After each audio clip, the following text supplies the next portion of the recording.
To begin, launch the SDK Explorer and select the platform you'd like to browse. You have two options here: Google Play and the Apple App Store. You can browse them together or separately. Whichever you choose, the results will appear in the SDK Explorer's main display. To find an SDK, search keyword like the SDK or developer name. You can also browse by SDK category.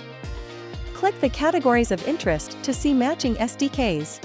If you want to receive regular alerts for a particular SDK, click on the bell icon. This will take you to the alerts dashboard, where we can set the alerts triggers. For example, you can set it to tell you anytime a new app adds the SDK or if the SDK's installed base changes by a specified amount.